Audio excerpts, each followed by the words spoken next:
एक वीडियो आया था जिसमें उनको बताया गया कि मोदी जी तानाशाही कर रहे हैं। कह रहे थे मोदी जी तानाशाही कर रहे हैं। जिस देश में सिर्फ 70 करोड़ लोग कायदे से रह सकते हैं, उस देश में 1 अरब 50 करोड़ लोग हो गए। तो पहली गलती किसकी? जनता की। उसको नहीं देखोगे, सिर्फ मोदी जी को तानाशाह बोलोगे। जनता की जिम्मेदारी नहीं थी, और चलो नासमझ थी जनता, इनोसेंट थी जनता, नहीं जान पाई, तो बाकी राजनीतिक दलों को जनता को समझाना चाहिए था कि नहीं समझाना चाहिए था कि भैया जनसंख्या बढ़ रही है, हम अस्पताल हॉस्पिटल नौकरी नहीं दे पाएंगे। तब तो वोट के डर के मारे कोई कुछ बोला नहीं। करो करो पैदा करो पैदा, वोट हमको देना, हाँ आपको देंगे। मोदी को तानाशाह कह रहे हैं। अब कितनी विखंडता, कितना डिवीजन पैदा कर दिया। ये सब अगले पिछले 5-6 साल में हुआ है। ये जब विभाजनकारी राजनीति ये पिछले 5-10 साल में हुई है, उससे पहले नहीं थी। और मोदी तो 14 में आए सत्ता में। इकोनॉमी का बेसिक रिफॉर्म्स क्यों नहीं किया? Basic reforms in economy, industrialization क्यों नहीं किया? किसने रोक रखा था? 2014 से पहले किसी ने रोक रखा था? मनमोहन सिंह जी 10 साल प्रधानमंत्री थे, कितनी फैक्ट्री यूपी बिहार में लगवा दी। और उसी बीच दुनिया में इकोनॉमिक डिप्रेशन आ गया। पूरी दुनिया डिप्रेशन झेल रही थी, हम भी झेल रहे थे, और मोदी जी के सामने डिप्रेशन के साथ साथ कोरोना भी आ गया। नहीं आया? बताओ, नहीं आया? फिर ये इलीगल इमाइग्रेंट्स, ये बांग्लादेशी नेपाल बॉर्डर से हथियार और नशा, पाकिस्तानी इन्फिल्ट्रेशन,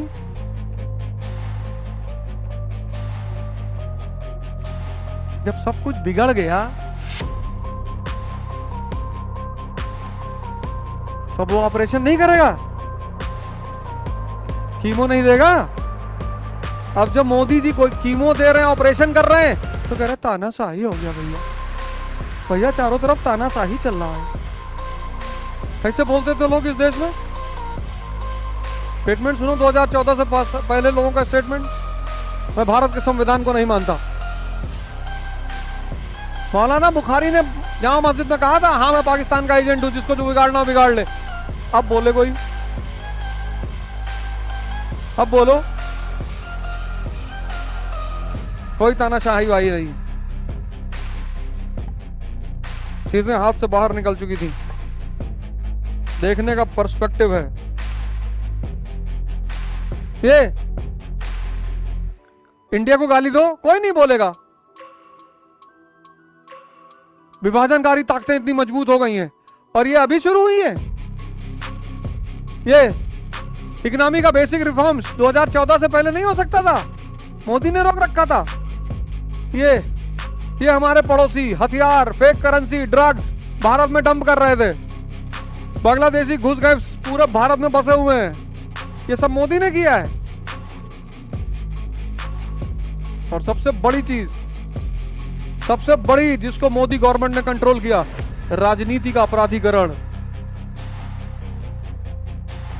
ये चारों तरफ जो बड़े बड़े माफिया बाहुबली डॉन बैठे हुए हैं, ये 2014 से बाद आए हैं सब। ये सब 2014 के बाद आए हैं।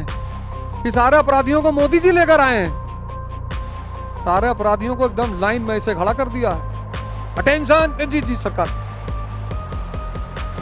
किसी की हिम्मत नहीं पड़ रही है। बाहुबली थे हमारी तरफ, शांत बैठे हुए हैं। हिम्मत नहीं पड़ रही है कि कुछ बोल दे। नहीं तो ये सब बाहुबली मिलकर सरकार को ब्लैकमेल करते थे।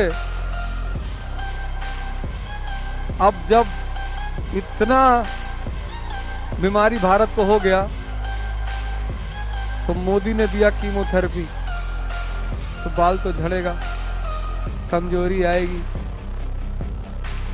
ऑपरेशन भी कर रहे हैं, तो लोग चिल्ला रहे, अरे भैया बहुत दर्द हो रहा है भैया। मोदी जी की उम्र 73 साल है, योगा वोगा करके 93 तक खींच सकते हैं। तो 20 साल उनको अभी और रहना चाहिए, और योगा वोगा करना चाहिए उनको। 100 तानाशाह कहना बहुत आसान है, किसी आदमी को गाली देना बहुत आसान है, और वो आदमी एंटर नहीं करता ना, ये सारी चीजें इतनी बढ़ चुकी होती, सब कुछ खत्म हो जाता। इलाज कर रहे हैं मिस्टर मोदी।